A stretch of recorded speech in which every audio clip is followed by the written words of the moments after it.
Welcome to my world. I'm your host, Kevin Rutherford. It is Monday, February 19th. We are here live. Phone lines are open. It is a free-for-all. I don't have much of anything today, so if you want to jump in, I would do it here quickly. 855-950-3835. Phone lines are open. Go ahead and jump in and join us. 855-950-3835. We're at the bottom of the hour. I'll be joined by Brent Hutto for Rates and Lanes. That will be coming up at 11:30. So we will see you then. I've got some calls coming in already. We'll get those screened. We'll get to them. That's a good thing because I don't really have much of anything right now. So we'll get to your calls here in just a couple minutes. The one thing I do want to let you know,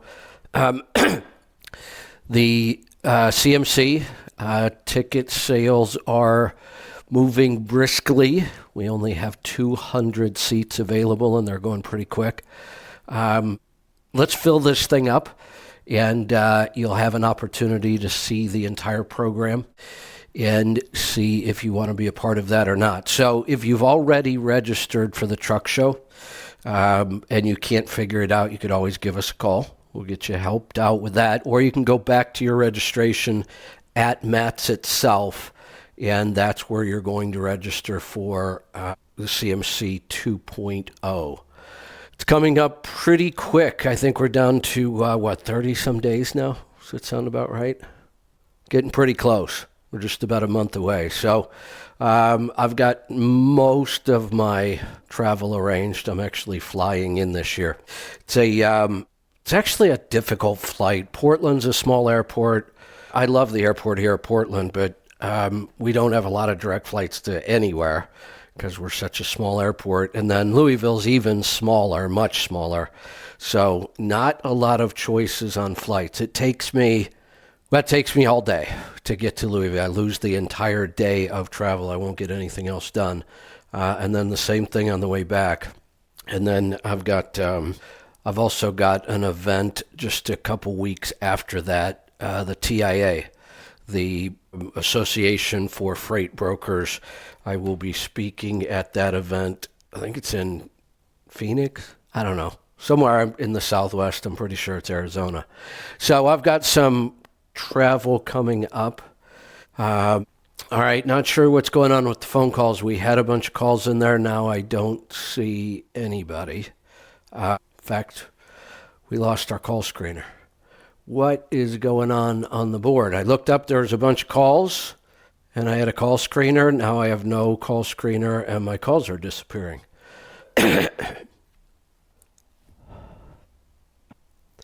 All right, pick up the phone and join me. Let's figure out what we've got going on here. 855-950-3835. Not a lot going on in the news. I mean, everything that's been going on is kind of still happening. Rates look like they're probably pretty darn close to the bottom. I don't think we're going to see much more in the way of rates dropping. I do think we may see some volume drop still. Most of the news is pretty mixed right now, which is the same thing that's going on in the entire economy. It looks like we are having some trouble with our phone. Our call screeners are having an issue, so we're trying to figure out what's going on with that right now. So, and of course, it's a day where I have absolutely nothing prepared, and if I can't get to a call, we may sit here in silence. I don't know. I'm not really sure what's happening. I don't see any new calls coming in. 855 950-3835. I do see a couple calls there. Looks like our screener's trying to get back in. And I see calls keep disappearing. Last week should have been the week we were testing our software, but that did not happen. Not sure if it's going to happen this week or not. So we are still dealing with some of our call board issues. I see we've got another screener in there. We're trying to get this up. So hold, please, while we try to figure this out. I did have a couple things that I could talk about, I guess, while we are waiting for that. Let's see, where are my notes? Which Samsung Galaxy watches later this year are going to be able to detect signs of sleep apnea. I'm not that surprised. Most of these watches now can check pulse ox, which is really one of the measurements that can be used for sleep apnea readings. Movement, watches can sense movement. It can sense breathing patterns and breathing rate. So I'm not surprised because they do have access to the data that they'd be able to use for this. I hate to see this happening. I don't think we should be diagnosing sleep apnea from a watch. In fact, if I were a driver, I'm not sure if I would wear that watch, or if I would turn that feature off. I would not, and I will tell you that on the Garmin watch, even though it does detect pulse ox, I turned that feature off because I couldn't find any good data from watching it, and it really takes up a lot of battery life. But I'll keep an eye on that. Brad, is this any better? Sounds considerably better. It's not 100% yet. Well, as long as you can hear me, let's give it a shot. Sure. First of all, I'd like to Tribe a question about if anybody's got a newer, I think it's a low leaf suspension. I was wondering what the ride height is supposed to be. Ride height itself, or are you looking at problems with driveline angles? I got driveline angle issues when I'm bobtailing, and talked to Kevin about it on Friday, and he said it was a driveline issue, and I think my air ride is be longer, taller than it's supposed to be, and it's causing U-joint issues. How long have you owned this truck? 13 years. Okay, and is there some sort of problem that just recently started? Yes. I noticed it really bad after I put new drive tires on, but I think it was last fall, I ended up busting the linkage for the leveling valve, and I just jerry-rigged it back together and never measured the ride height, figuring it was correct. But I think it's too high right now. Okay. I don't have any readings or measurements or numbers on that. Somebody may call. Have you just tried the dealer and the VIN number yet? I haven't got that far. That's my other step. Yeah, I'd give that a shot to get started there. It sounds like you went through this with Kevin and you guys agree that it is a drive line angle issue? Yes. Yeah, I'd give the dealer a call, get started there. I did lower it 3/8 of an inch on Saturday, and it seems to be better today, but it's not 100%. Well, it might be a sign you're heading in the right direction, but rather than mess around with it, I'd just try to get that reading and get it set right. Yep. Did Lisa forward the email with my CGM numbers on it? I do have some screenshots here of CGM numbers. Do you have specific questions? Or the first time I've ever used one, and the ranges are normal. I thought it'd be more consistent. So tell me a little bit about your history. Have you ever been diagnosed as diabetic or pre-diabetic? No. I'm 38 years old. I've been eating keto more or less for 5 years. When you say keto more or less, what does that mean? I cheat, I guess, some days, but as far as I try to eat high fat, a lot of carnivore too. I've never tested my ketones. So what about weight? Is your weight where you'd like to see it? Yes. And any other health issues going on? No. Okay. Which CGM is this? It's through Nutrisense. Oh, it is Nutrisense. The software looks different. My only concern, the numbers aren't bad. You're well within range most of the time. Looks like you're within range almost 100% of the time. A couple times you dropped low. That's always a little concerning for me, but given the fact that you've been eating keto for 5 years, I certainly wouldn't worry about it. Okay. I think Friday's high spike was a stress-related glucose level. Yeah, and that wasn't any big deal. I mean, you peaked right around 140, so nothing to worry about there.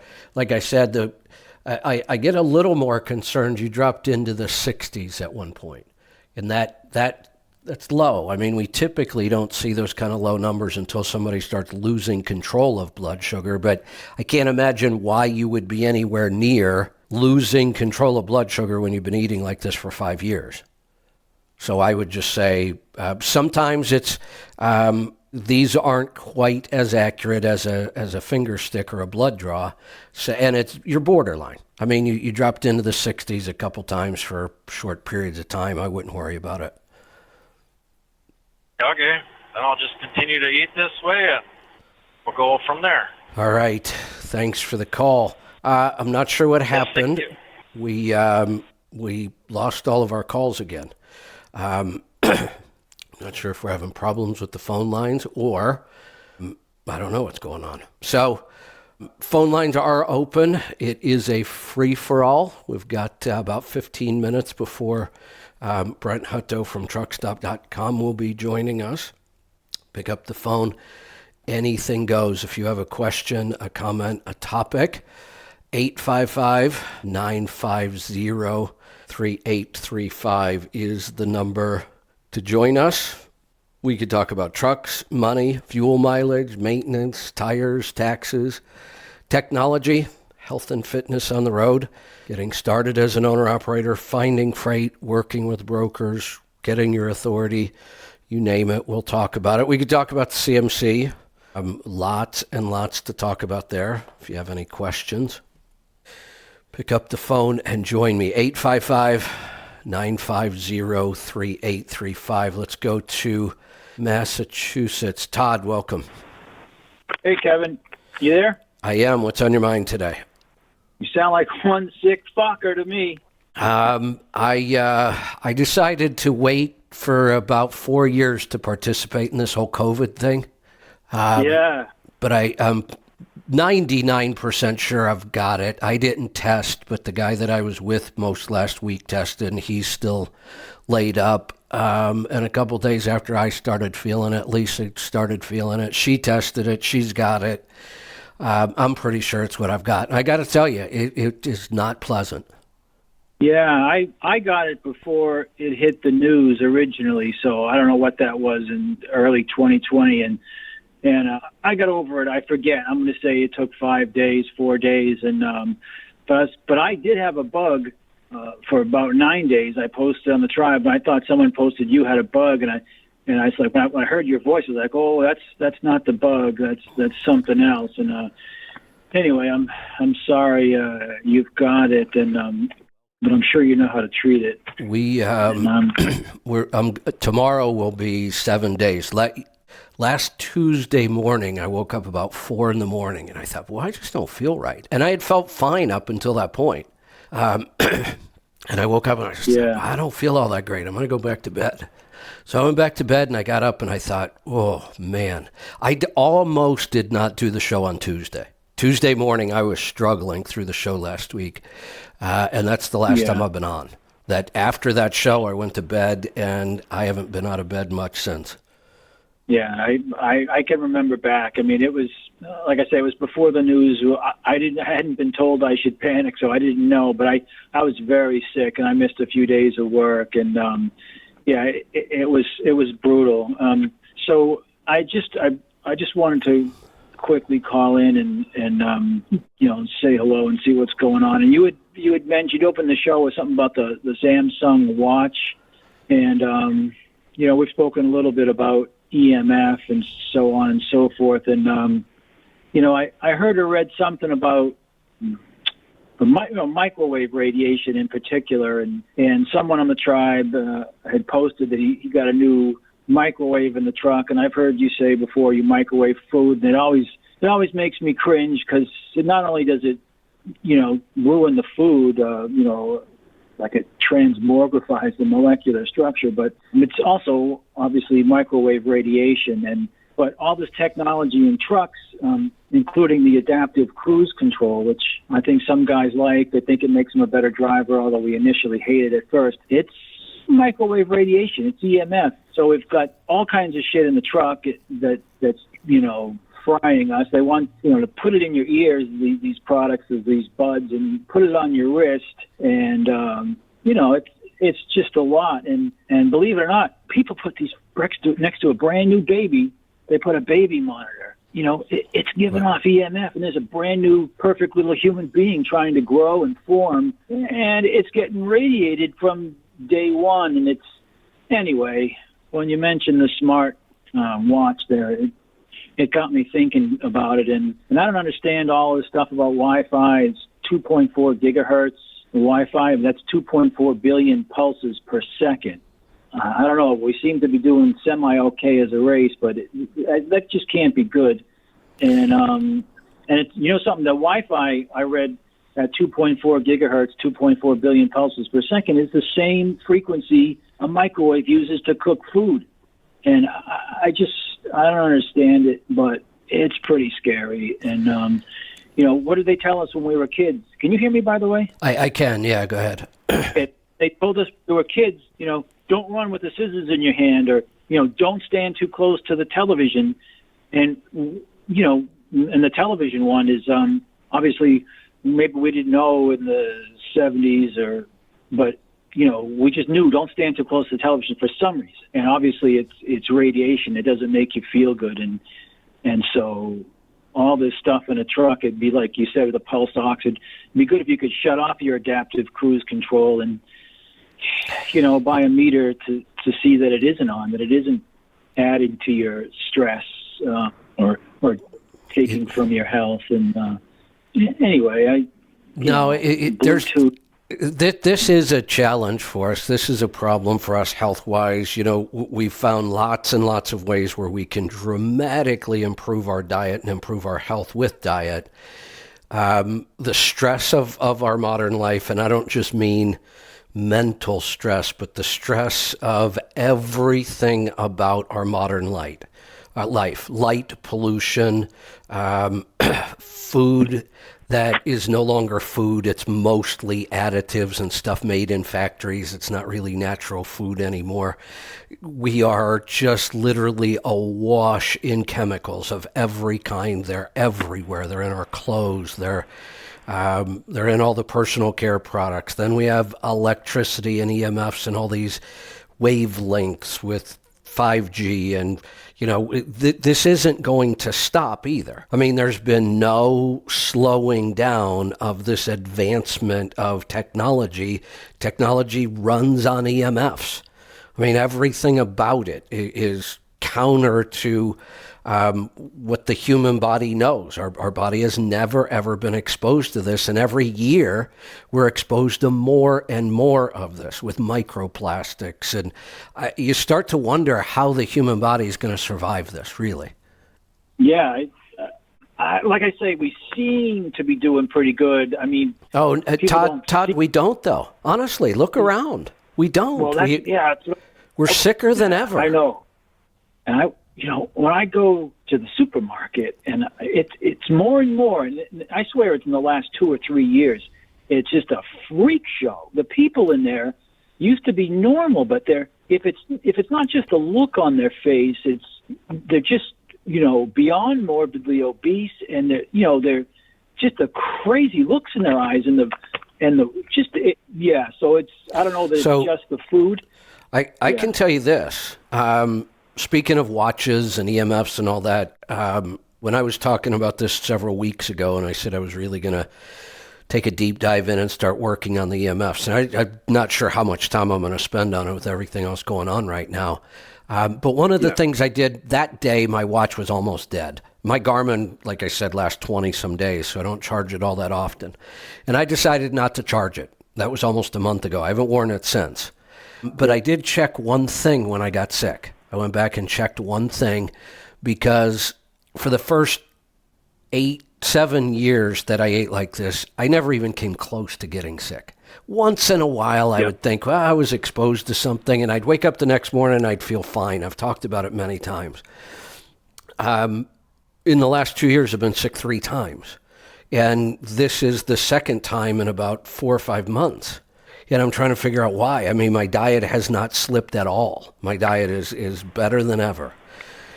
Every time that I get sick, this is why I went back and checked it. There's one number that indicates that I am vulnerable to getting something, and it's my HRV. I just don't know if we talk enough about HRV or if we understand it enough. All 3 times that I've gotten sick, it's when my HRV has dropped below 40. Every time. And other than that, if I keep my HRV up, I will not get sick. At one time, I thought it was vitamin D levels. That helps some, but my vitamin D levels are fine right now.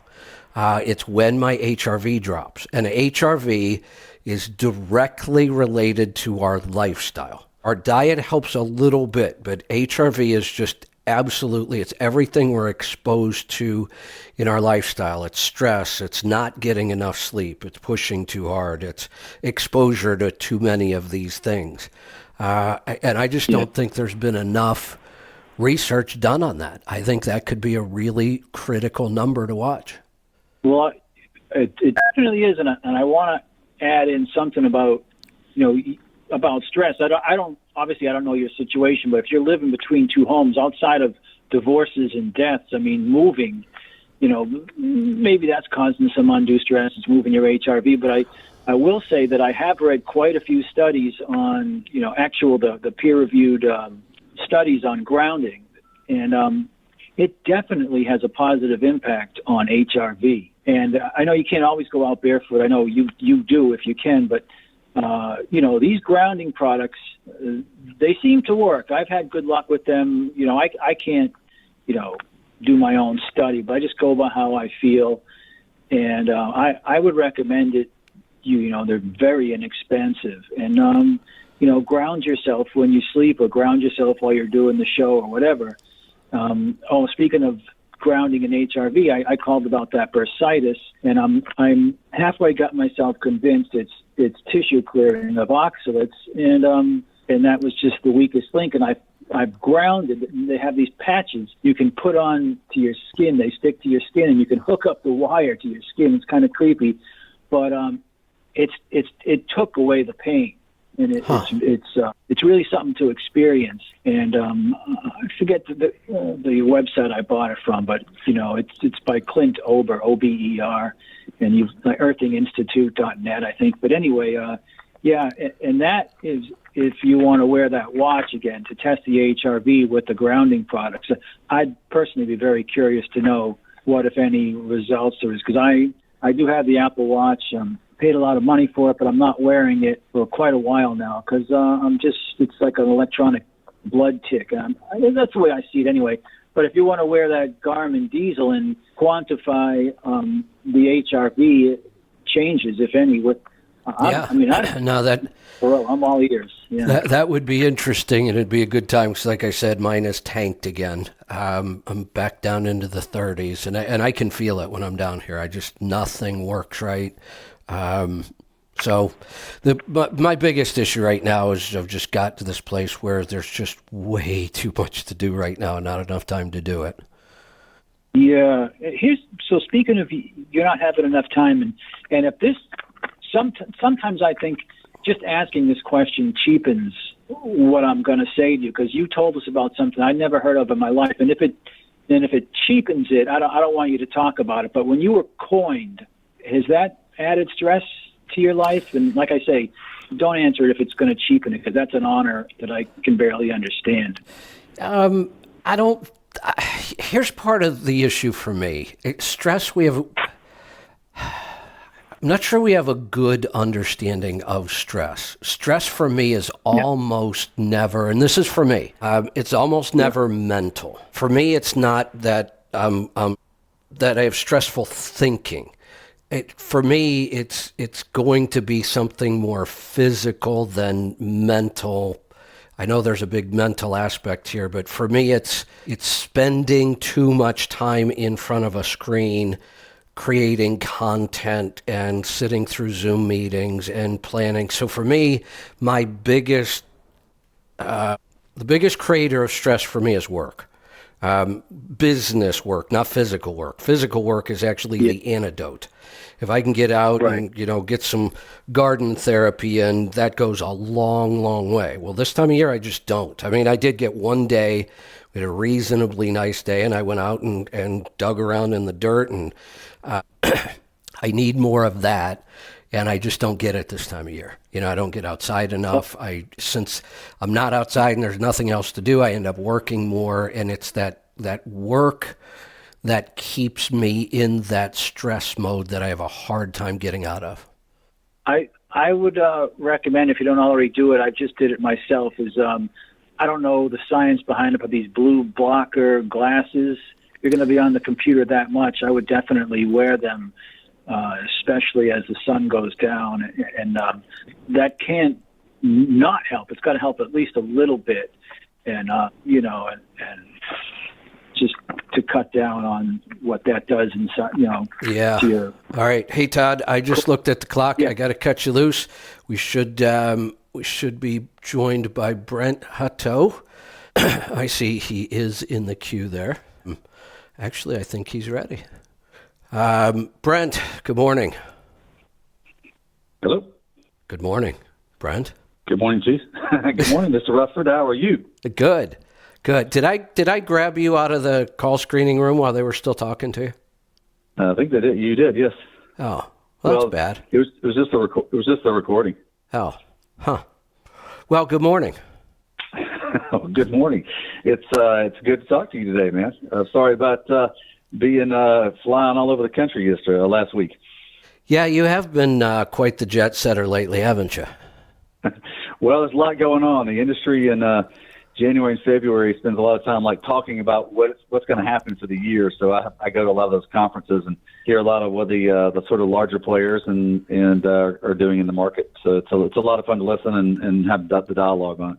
So what's the word on the street? I look forward to Louisville this year for a lot of reasons, the CMC being one. Oh, yeah.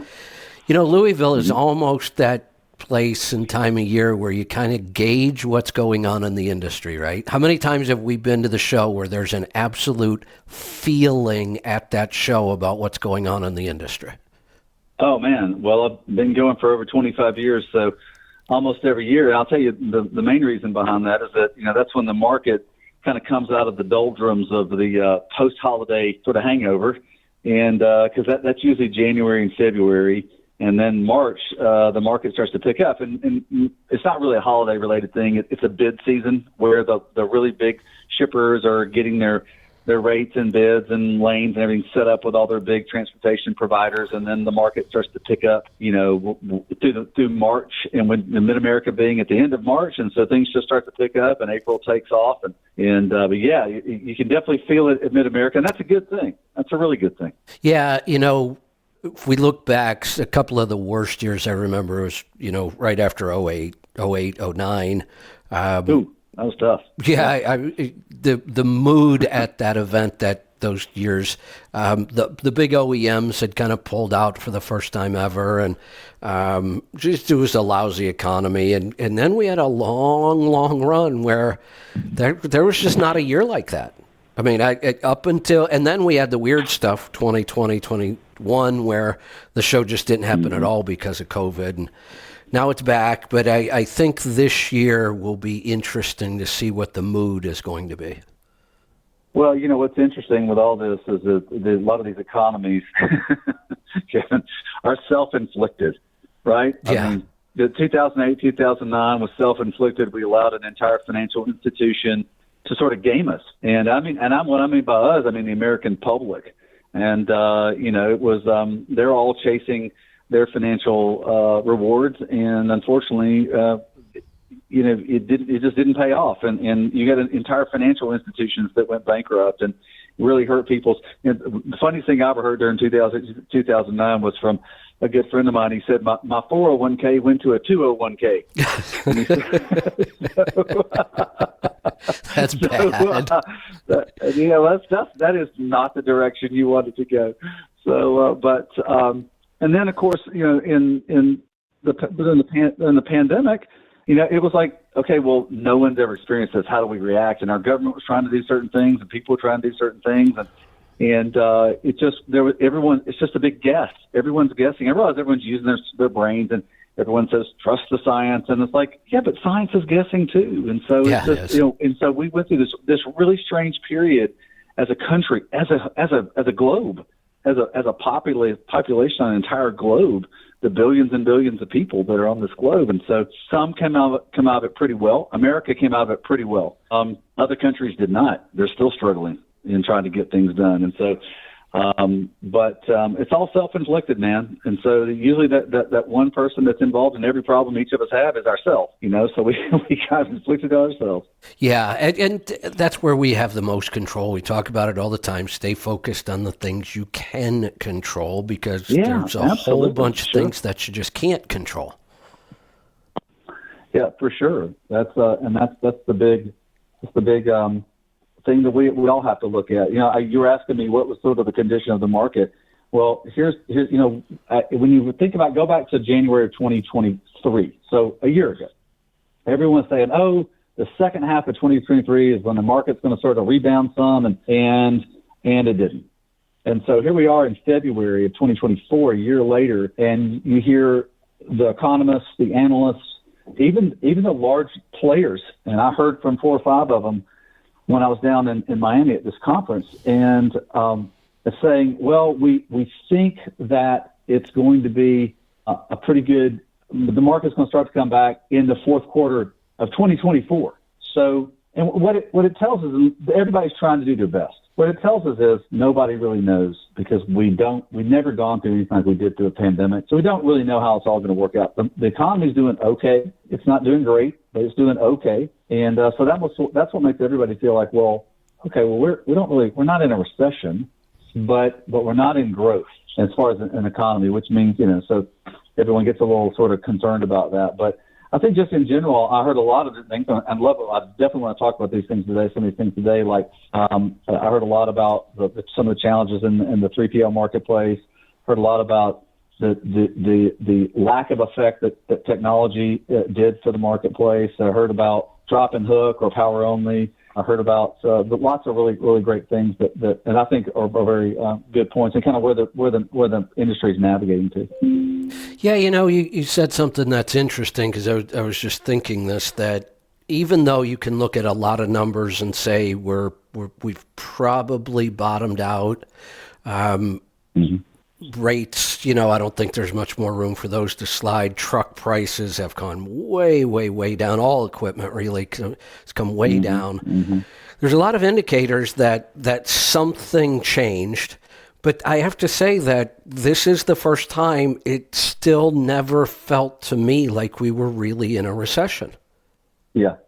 Well, I think from a economic growth, we didn't. I mean, they look at a lot of different factors, not just quarter over quarter negative growth or negative over the previous quarters. That's how they define recessions. They look at more things like purchasing and lots of other things that go into it now today. So this didn't feel like it, because our economy kept growing at 2% or more. It just seems to me like we just didn't get that same feel of the bottom like we normally get. Where that's kind of what I'm thinking we're going to be at Louisville. What's the mood going to be? Because typically with numbers the way they are, we'd expect it to be bad. But I don't think it is. There's still a lot of optimism in the industry. Honestly, I think that if it wasn't for inflation, things would be fine right now. Overall in the economy, that I would agree with you that it would be fine if inflation wasn't where it is. But the thing that gives me a little bit of positivity in that is that the banking reserve guys, all the guys that look at our Federal Reserve, basically said we're not going to increase the rates anymore. We're going to start decreasing them over this year. That tells you that they're feeling more positive about our U.S. economy. So I think if inflation wouldn't have done what it did, but here's the thing: when purchasing goes as crazy as it did for as long as it did, you are naturally going to get inflation in any economy. Yeah. It is an absolute fact. That's what's going to happen. So with trucking, if we wouldn't have had inflation, plus if fuel wasn't still sort of like, giving the small guy a really difficult time. And I mean like the 10 truck person, the 5 truck entity, the 1 truck entity who doesn't necessarily negotiate the fuel surcharge as well as the larger fleets do. You combine those two things, and that's really what's creating a lot of heartache among the small players in the market. Yeah, certainly seems to. What else you got, Brent? Well, let's look at you talked about rates. Let me just give a little bit of a market update first. And I do want to talk about like power only, and I do want to talk about like the broker market with you, because I'd love to get your thoughts on that, because these are some really big players that talked about these points. But overall in freight, kind of just continue along the same line. We're still at a sort of a pressure index. The market demand index is in the mid 50s. So that's good. That means the marketplace is kind of stabilized. It's been kind of staying around 50, which is good. Freight, there's still more freight. What's interesting is after the holiday, there's more people there's more freight inside of our market than normal, which is good. I mean, that's the good. It had gone down to sort of market normal, and then it's gone back up. So that's been kind of an interesting thing. And it usually goes up during the holidays, but it's kind of stayed up. So it's up about 15%, which is really great. So there's more freight in the market. That's the encouraging thing if you're a small player in the market, Kevin, is that there's plenty of freight to be moved. I realize there's more trucks in the market. They're going to drive the price down a little bit, but there's still freight to be moved. And if you've got a good relationship with a broker, you're probably going to be able to get a better rate on it. I just had go ahead. Yeah. An interesting example of that. I was working with somebody in my coaching program, and he bought his first truck, got his authority right off the bat, jumped right in, and I saw his first day. He was documenting all of this on social media, and I saw his first day, and he ran up against that thing we've been hearing a lot over the last couple of years. His authority was too new; nobody wanted to load him, and oh wow, okay. He's been through the coaching, so we've talked about this kind of stuff. He said, "I guess I'll just have to try that strategy of go sit down and meet somebody face to face."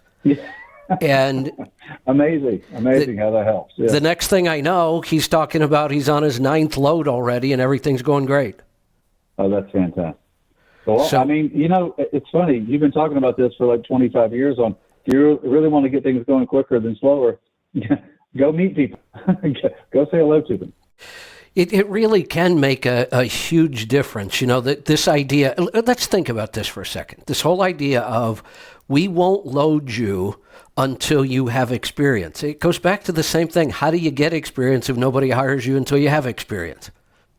But there's always ways around it. Always. And this is one of them. And it's you should be doing this anyway. I mean, these are your customers. Why wouldn't you want to go meet them? Yeah. I'll tell you a funny story. My first real job that I ever got in my life was at a cellular phone sales company.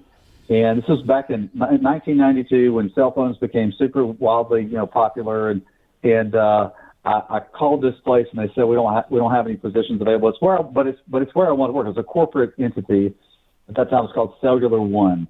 And they were a big player in the market, so they got bought by Singular. And so but they didn't have any jobs. So I put on a suit.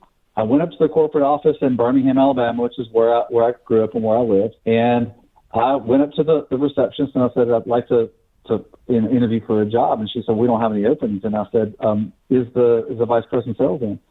And she said, well, he's at lunch. And I said, well, when would you expect him back? She goes, well, within an hour.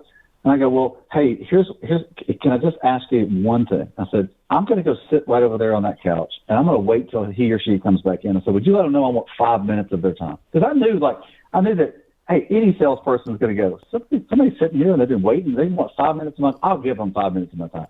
An hour later, I left there with a job opportunity. There you go. After me, he comes in, he sees me sitting over there, he goes, yeah. His name was Ed, so I went in and talked to him, and he said, all right, what do you got? And I said, let's just start talking about what my goals and hopes and dreams were about working there. And he said, all of a sudden, 5 minutes went into an hour, and I ended up with a great job. Made a ton of money my first year working there.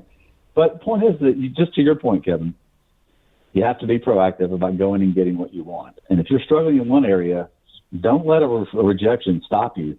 Go and find a way to create success. And usually it's just face-to-face. So that's been one of the greatest pieces of advice I ever hear you give, and you give it over and over and over to so many owner-operators in the market. And so they just need to heed that advice.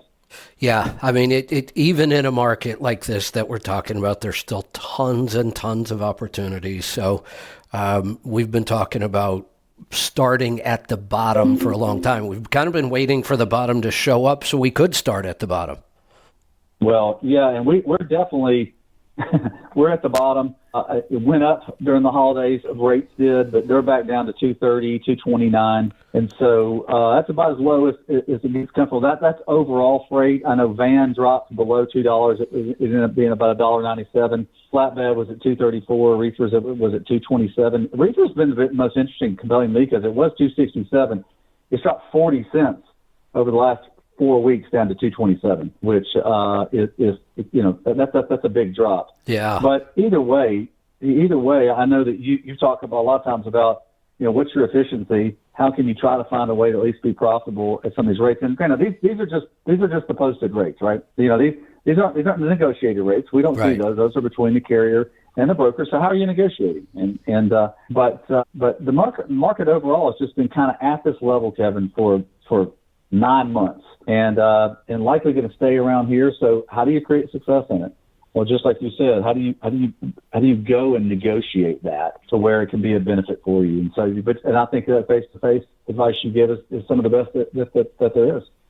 Yeah, no doubt. And we've been talking about this a long time. The whole CMC 2.0 program is all about getting started right, and getting started right to me also is part of market timing. Now, doesn't mean I wouldn't have started 2 or 3 years ago, but what happens when people start at the top, the mistake they make is that they act as though it will always be the way it is right then. Their whole model ends up being based on the conditions that they started in, and then when the market turns, they don't know how to react.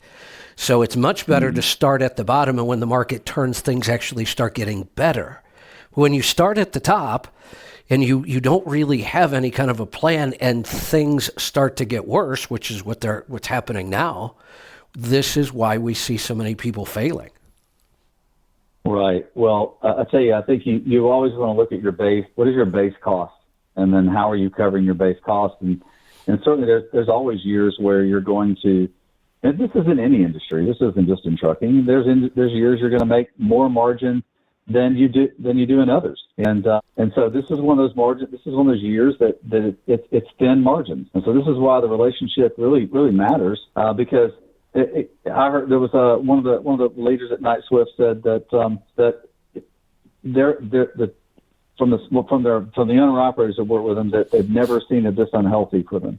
In other words, it's so challenging for them. But the encouragement was to be ready when it starts moving back the other direction. So how are you really organizing your business to be ready for that? Is key to the cycle.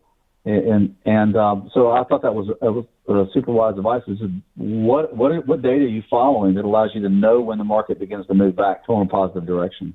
Yeah, good point. Hey, we've got a call, and he actually wants to talk about this topic. So what do you say we take a call? Oh, man, that'd be fantastic. Let's do it. All right, let's go to California. Jose, good morning. Hi, good morning. What can we help you with today?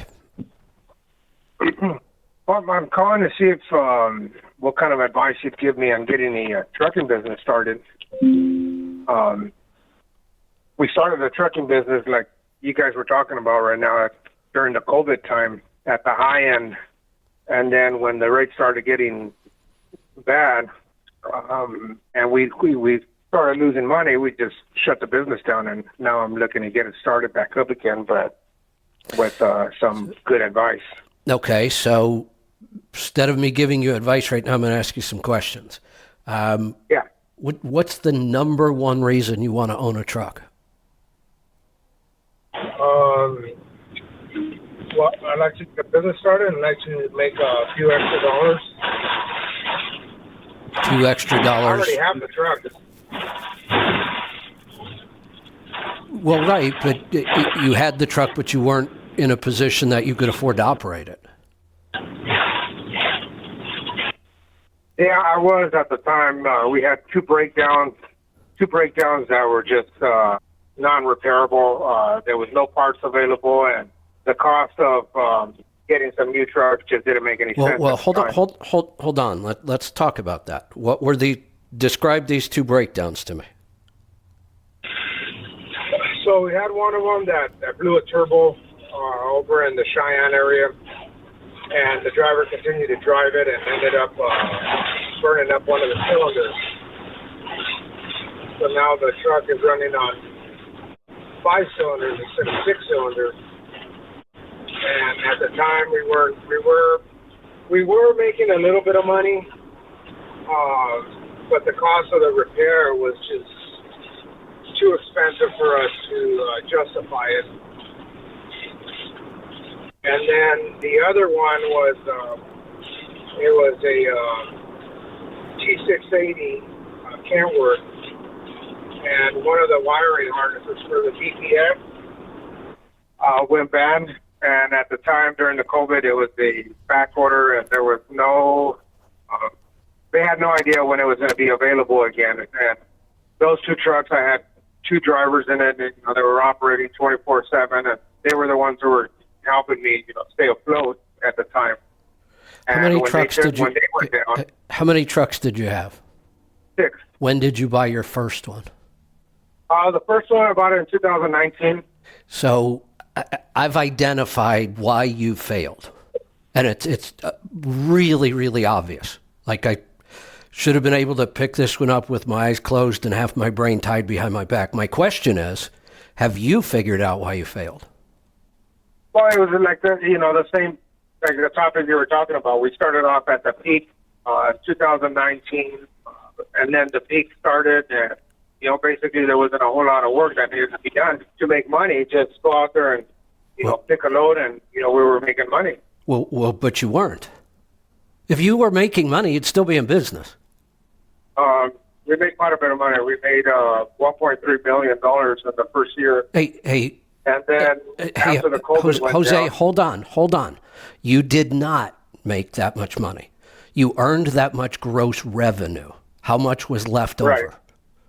Right around $325,000. You cleared $325,000 in 2019 or 2020. What year was this?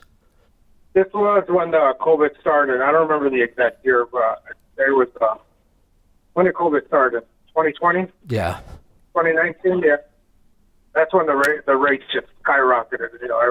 So where'd that money go then? I mean, how do you go from, which is a very healthy net profit on that number of trucks, how do you go from that to you can't stay in business? Well, the 2 trucks broke down. We were still operating. So, Jose, here's what I'm going to try to get across to you. Every time we talk about why you failed, you come back to these 2 trucks. I can promise you these 2 trucks breaking down are not why you failed. Right. And if it is why you failed, then you should give up this whole idea, because trucks are always going to break down. Always. And I don't care if you tell me, well, right, it was a total failure. It doesn't matter. That happens. Your business has to be able to absorb that. We could have a truck burn up. We could have a truck crashed. We could have a truck stolen. We can lose engine. All of those things are part of being in the business of trucking. What I'm trying to get across to you is you are not identifying. You will say you started at the top. Okay, well, if you weren't able to make it at the top, what have you changed that's going to allow you to make it at the bottom when everybody else is failing? What are you going to do different this time? Anything. That's why I haven't changed anything. Actually, we closed the business down, and I was calling you for that exact reason, to give me some guidance on where I should, what direction I should go, because I know that there was an issue And the issue was, we started at the top, and then when things got rough, we didn't know where to go. So what are you going to do different this time? That's why I called you. Okay, so you don't have you don't have any kind of a plan, right? What are you doing right now for income? I'm a mobile mechanic, my truck mechanic. So that's what you're doing for revenue, for income to pay the bills? Yeah, Okay, working for yourself or for somebody else? for myself. Okay. I'm actually an axle surgeon. I repair spindle. Okay. So who's going to drive the truck? I was looking to hire drivers. Well, there's your first mistake. Have you ever, when you owned those 6 trucks, did you ever drive one? I didn't know. There's your problem. I knew if I kept asking enough questions, we'd get to the solution. You don't know what it takes to run a truck successfully because you've never done it. And to just I've never buy done it, trucks no. and think you're going to throw drivers in there and create success, you don't have a plan, and it's hard for you to make a plan because you don't really understand how that business works. Right. So you're going to need massive amounts of help to make this work. Right. That's why I'm calling you. Well, I would highly Okay, recommend you get, if you're serious about doing this again and you don't sign up for the CMC, that would be maybe the biggest mistake you could make. I would tell you to do one of 2 things here. Forget about owning trucks or jump in with both feet and do this right. And you're talking about becoming a driver. I think that it is very, very difficult to own a small trucking company if you've never been a driver. Yes. It's not impossible, but boy, you've got a big, big uphill battle and you have to do a lot of things right. The problem is you don't know what's right. And I can tell you what's right. I could give you the whole plan from start to finish. That's what the CMC is. Right. So I would assume you're already signed up for the CMC, right? No. I've been listening to you for a while, and we closed the business down. It's been down for about almost a year now. What happened to all the I've been trucks? listening to you. They're parked at the house. You have 6 I've, trucks 6 parked? Yeah, 6 trucks. They're all paid for. Well, it doesn't matter. Those are depreciating assets. They're losing money every day they sit there. Yeah. That's why I want to get the trucking business back up and running so they can start working. How many trucks were you planning on starting with? Either I have 1 or 2 trucks. I didn't want to put all 6 of them on the road at one because it is a lot of work for one individual. Yeah, it is, especially if you've got another full-time job that you've got to pay the bills with. Right. So what do you think the smartest thing you could do right now would be?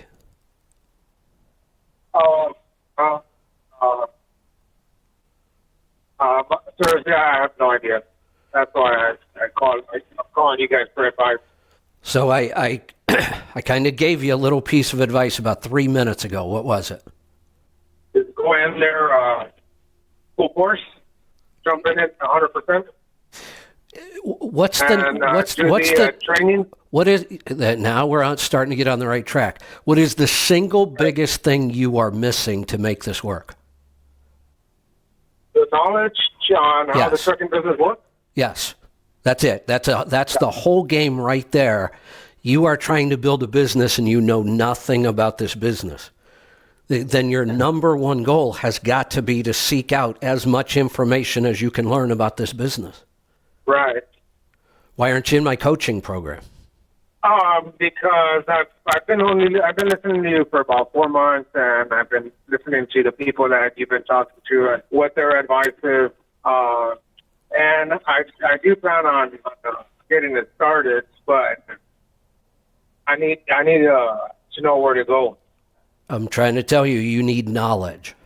Right. So where do I sign up for that CSP class? Are you going to And the? I spoke with my wife about this, and she's in on it too, and she's like, yeah, we need all the help we can get. Do you have the CNC class and then the other program? Coaching. Yeah, the CMC kicks off at the Mid-America Truck Show. Are you going to the truck show? Uh-huh. and then take that class, and then see where we're at after that. You broke up some there. Are you going to the truck show? Where's it at right now? Or where's it going to be at? In Louisville in March, like 22nd, coming up in right about a month. Do you have anything that's going to be do you have any shows that you're going to be doing right around the California area? No, No, they're all in. there aren't that many. Will be going to this. Jose, let me tell you this: there aren't many shows. I go to maybe 2 truck shows a year, sometimes not even that. This is the big one. This is the one where we're doing the CMC. I can't think of a more important place for you to be if you really want to put those 6 trucks back on the road. When does this one program to start? When does the program start? Yes. It's like the 20, I don't know. Let me open a calendar and go figure it out. It's March. We're going to be March 20th. So you need to come into Louisville on March 19th. Jose, nice to meet you. This is Brent Hutzo with Truck Stop. First off, I want to congratulate you for listening to Kevin for 4 months. All right, you're starting off by at least listening. That's super smart. Then you made the bold move of calling in and taking the risk of talking to Kevin because he's going to shoot you straight. And the CMC 2.0 is in Louisville, Kentucky at the Mid-America Truck Show, and we kick it off on Wednesday morning, the 20th. And then it'll go from all day. It'll be the all-day event on the 20th, and then half a day on the 21st. So, I think Kevin, there's only about 100 slots left. So, Jose, if you're going to do it, I think you make that decision today to get to. Kevin's not wrong. He's saying you need to arm yourself with a plan. And if you come to CMC, you can start to develop your plan that helps you work towards profitability. Right. Yeah, well, that's the idea of calling you guys in because I want some guidance with some knowledgeable people. You know, I've been listening to you guys talk, and you guys sound like you guys know what you're talking about. And that's the people that I want to get some guidance. You know, that when we first started the business, we were getting a lot of guidance from the drivers, and that was a big mistake. We got into a lot of trouble over that. Which is fairly common when you try to start a trucking company with no trucking experience. The drivers sense it, they know it, and they will use it to take advantage of you. Yeah, they got us in trouble. DOT, safety. Oh. Yeah, you need a plan. The good news is there's a way to get a plan, and it's only a month away. I will say, Kevin, I think one of the things Jose has going for him as well, when he said he's a mechanic, a mobile mechanic, he knows how, when there are issues with his truck, he can repair it himself, which is that's huge. A giant cost reduction as well. So that's Jose, you have that going for you. You're listening to the experts, listen to Kevin, and now you can repair him yourself. That's the biggest expense other than fuel, is keeping the thing mechanically running. Yeah, that saved us a ton of money, having to do all the maintenance and do all the major repairs whenever they went down. Yeah, that's a big advantage. There's no doubt. And then it helped out a lot, too, when the trucks would break down, and I'd get the drivers to help me diagnose the issue before calling a roadside service guy.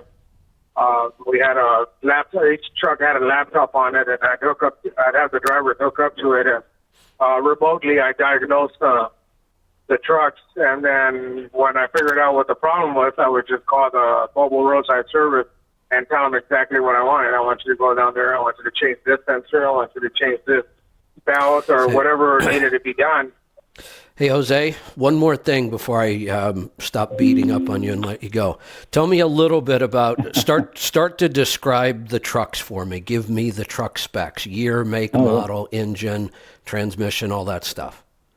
Okay, I'll do my best. I don't know all the exact specs, but I have a 2015 Volvo VNM 670 with an E13, 455 horsepower, 10-speed automatic, sleeper. I don't know the gear ratio. I don't remember it off the top of my head. I have a 2017 Volvo with a V13, 455 horsepower. It's a 72-inch sleeper, gear ratios. I'm not sure on the gear ratios either. Okay, so here's part of the problem, Jose. We've got to take that mechanical knowledge you have and start to apply it to a truck. You don't know the gear ratios on these trucks, which may be one of the most important factors. Right. Yep, I'm listening to you talk, and we're talking a lot about the gear ratios and the transmission and the All right. motor. So Jose, I think you've got a lot to think about. I'm going to make kind of a bold claim. If you go back into this without putting a lot of effort into gaining the knowledge, you are absolutely going to fail. I can guarantee right. it. I don't want to do that. If I'm just going to make a bold claim, if you join the CMC and the coaching, I can almost guarantee your success. Right, and I see it by all the people I've been listening talk and that been to the program and that have came back and talked about that, that followed through the program, that actually followed through the program and came back and witnessed on the power of the CMC program. Here's the good news. The good news is that you were financially stable enough that you were able to take this kind of a failure. 6 trucks on the road is expensive, and you were able to keep all of those trucks even though the business has been shut down. That tells me your finances were really strong. That's what saved you here. That's what's going to allow you to restart this and do it right this time. You had one big thing going for you. Your finances must have been in darn good shape before you started this. Yeah, they're all paid off. We paid them all. We bought all of them cash. Actually, we got a really good deal right before the pandemic hit and everything just skyrocketed. We got all the trucks except for one. So for the 2017, we paid $23,000. Oh yeah, you did for the well. For the 2015, we paid $26. For the T680, we paid $35. The Okay. T680, Yep. 2012, Packard motor, 300,000 miles original. Truck was sitting in, it was a repo, was sitting in the storage facility. We paid $35,000 for that one. All right. Yeah, you did good on equipment purchases. You did good on finance. Your biggest issue, you're just lacking knowledge. You didn't have a plan, and you trusted drivers to kind of help you run this, which most of the time is just going to be a mistake. Here's what I would say, Jose. I would say go take some time, think about this. And if you're ready to do this right this time, get signed up, and we'll be here to help you create that plan. Yeah, I will do it. And I want to get them started. I don't want them just sitting there because, and I don't want to sell them either because I'm not going to get anything out of them. No. At this point, do not 6 sell them. trailers and 2 reefers. Yeah, at this point, do not sell them unless you decide you're just getting out of that business completely. But if you're going to try this again, hold on to all of that equipment until we sit down and start to create your plan, and then we'll figure out should any of that go or what should you keep. But I wouldn't make any of those decisions right now. Yeah, that's why I've been holding off. I've been wanting to talk to you guys and see if we can get a plan together and get this business going back and making some money. Good. All right. Well, let's do that. Take a couple days, think about it. Give us a call back. Hey, Brent, that was that was a little good cop, bad cop going on there. Well, hey, we work well that way. I'll tell you, the thing I'm encouraged by Jose is that he owns 6 trucks free and clear. He's not even going to have, other than his insurance payment, he's not going to have any cost on the truck. He can fix the trucks himself. If he will sign up and do the work and listen to your class, listen to advice, make a plan, it's going to be hard for him not to be successful. It really is. It's going to be hard. Yeah, it really is. Yeah. That's. I did not expect to hear that he owned all of that equipment outright. I know. He's made a good decision there to get him completely paid off. Absolutely. And It's almost. like they still got. Go ahead. No, I was just going to say, it sounds like it was kind of breaking up, so I couldn't get all the details on his trucks, but it sounds like that he might need to make some mechanical tweaks on his truck, but it sounds like that they're not in such they're not so old and so many miles on. He's still got a lot of life out of them. Yeah, and we may decide to get rid of a couple of them if the specs are that bad and they're not performing properly. We may get rid of some, but the fact that he's got all this equipment that he owns outright, it's kind of interesting. I would have loved to have seen the financials when they decided to shut the doors. Trucks are all paid for. I don't know. It just seems odd, but it certainly puts him in a good position now. Well, you did give him such great advice, and this would be good for any truckers listening. But when you've got somebody else operating your equipment that you own, and they're not following the rules or getting you in some hot water, if you heard him, he talked about some DOT problems and some other issues with safety out there. Safety can drown you. You've got to have operational efficiency when it comes to safety, or it can shut the doors for you. Here's another factor that a lot of people don't realize. You can start lots of businesses, and it doesn't mean you have to know everything about that business. Right. Well, not at all, sure. But trucks, it's kind of unique, and here's why. If I hire somebody for our warehouse, when they start, we can be right there watching them. We can correct them constantly. We can train them so that they understand what the job is, and then they either learn the job or they don't, and we move on from there. I don't even have to necessarily know everything that happens in the warehouse to be able to train somebody in the warehouse, because I can be right there with them every day. We put people in a truck and we set them loose. We might not see them again for months. We have no idea what they are doing every day. And this isn't a slam against drivers, just human nature. They will lie to you. And if you don't understand what happens out on the road every day, you don't know when they're lying and when they're not. And you could have great drivers that would help you, but the odds are you're going to have drivers who will probably end up taking advantage of your lack of knowledge. Well, sure. Of course they will. So this is one of those jobs where it is really difficult to build this business if you haven't done that day-to-day job.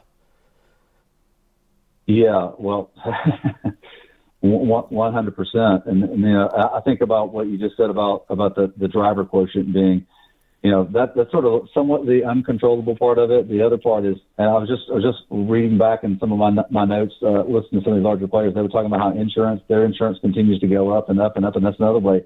How effective are you buying the things that you have to operate? Obviously, Jose has trucks himself, but he's still got to buy things efficiently, no matter what it is. Not just fuel, but insurance on top of that. So, but yeah, it's just an amazing thing.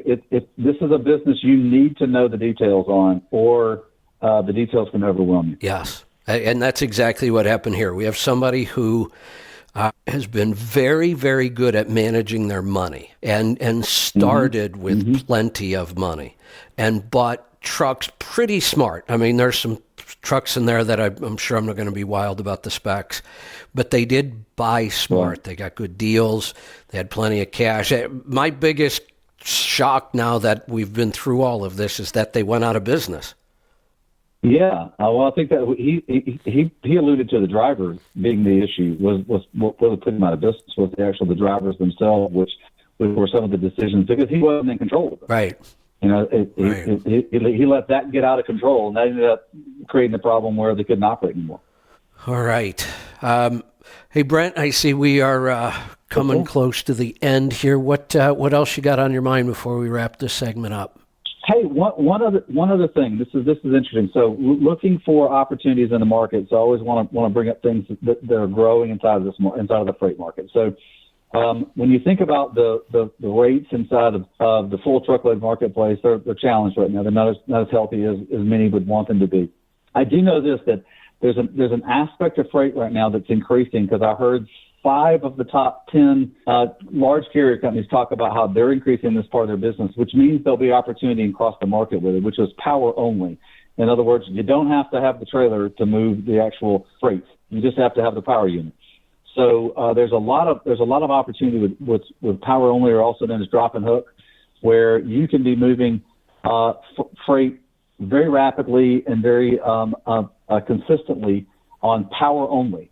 So what I would encourage carriers out there is to look for loads inside of lanes that you like to work in, but look for the power only loads because they're growing. Because from what I heard from these players is there's just better margin in them because it provides flexibility for the shipper. So I just would encourage carriers to look for loads. They're on truck stop, they're on other load board. Look for power only loads and see if that's an opportunity for you to make a better margin. You know, that I've been watching that segment, and there has been, and I would say the last year almost, certainly the last 6 months, a lot more talk. Power only has been around a long time. I know a lot of people that have done. I know single truck owner operators that have been doing power only for a decade or more. But we didn't talk about it a lot. It was a small segment. But you're right. All of a sudden, it seems like there's a lot of interest in that. Well, there's a lot of interest in that. So, and it comes with the Amazon effect, Kevin, where there's freight that needs to be moved, large amounts of freight. But they're full truckloads of freight need to move from location A to location B to get positioned. And so that's kind of what's going on there. I also saw, and I'll close with this if you want to, but that there's more desire for the shipper. So the ultimate customer, everybody's customer, the shipper, is wanting to do more dedicated hauling. In other words, you're going to haul this freight for me all the time. And so I think about the spot market. I think about the small carriers that are out there. And it kind of goes back to your point, what we started this conversation with today, which was how are you really going and finding those 5 or 6 brokers that you can really develop a relationship with, or maybe even a shipper. It's more difficult as a small player to work with shippers because you're only a 1 or 2 truck or 3 truck entity, and they're used to dealing with people who have 10s, 20s, hundreds of trucks. So, but how can you go and create that relationship where you can have that dedicated lane for the rate that you're looking, that works for you, but you've got to do it with having that close relationship with that broker or potentially that shipper. And that's in the spot world, that's more like the dedicated route, which is you're going to haul this and you're going to haul it as much as you'd like to. So I just think about those two things. I heard a tremendous amount. And so when the really, really large players, Kevin, are talking about these things, that means it's going to be freight industry wide. And so there'll be opportunities for anyone's business to take advantage, just like they have the opportunity to take advantage of that. Yes, I agree. Now, I hear you coughing a little bit. You feeling all right? I finally decided to participate in the whole COVID thing. You did? Well, I did. Congratulations on your COVID baby. Yeah. Yeah, I mean, I somehow avoided it for 4 years. Last Tuesday morning, I woke up and I almost didn't do the show, and I decided, well, I'll give it a try and see if I feel better. After the show, I crawled into bed, and I really haven't gotten out since. Oh, my gosh. Same thing happened to me first time I got it, which was I spent 48 hours asleep. And then I spent the next month kind of getting out of brain fog. But, well, man, I'm sorry for that happened to you, pal. That's tough. Yeah, bad timing right now. So I've lost about a week. And honestly, I was not planning on doing the show this morning. Wow. Yeah. Well, you're hanging in there. You're at least running on like 80%. It sounds like. Yeah, I'm going to bed after this though.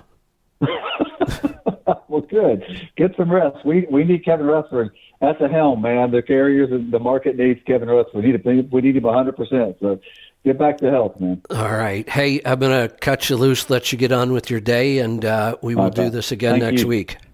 Looking forward to it. Yes, sir. All right, Brent. From truckstop.com. Thanks as always.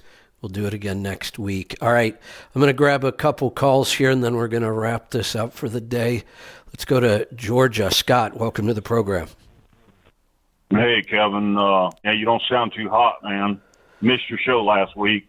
I just heard you talking to him about getting COVID, so sorry about that. Yeah, I let myself get a little stressed, let my HRV drop, wasn't sleeping good, and then I spent too much time around people who were, everybody around here seems to be sick right now. There seems to be a real COVID wave happening right here.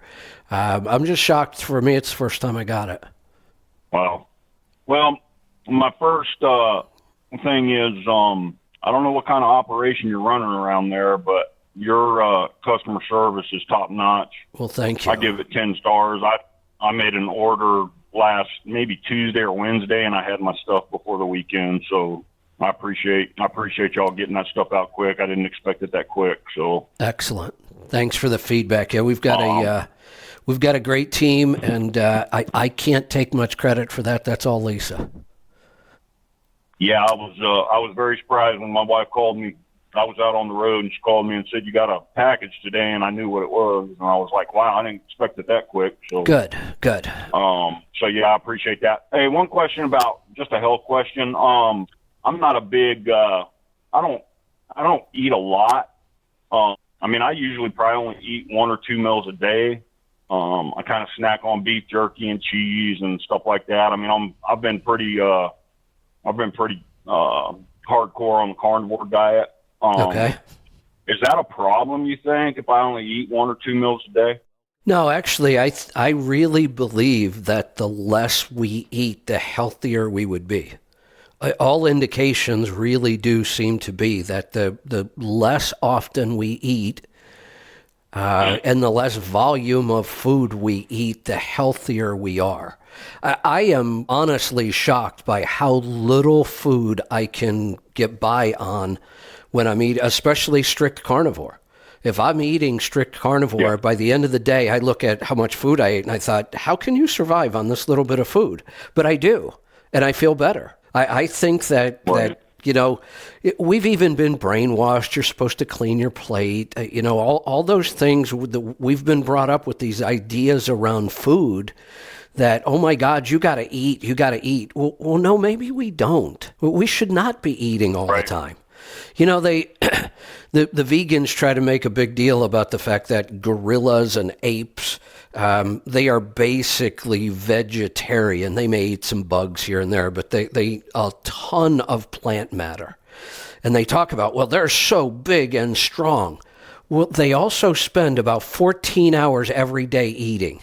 It's the only way they can get enough nutrition out of plants. They have to eat constantly.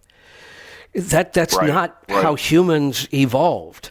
Humans evolved, we would kill an animal, gorge on that animal, and we might not eat for 3 or 4 days sometimes. So this idea that we have to eat 3 square meals a day, that's total fiction. There's no such thing in human biology about eating 3 square meals a day.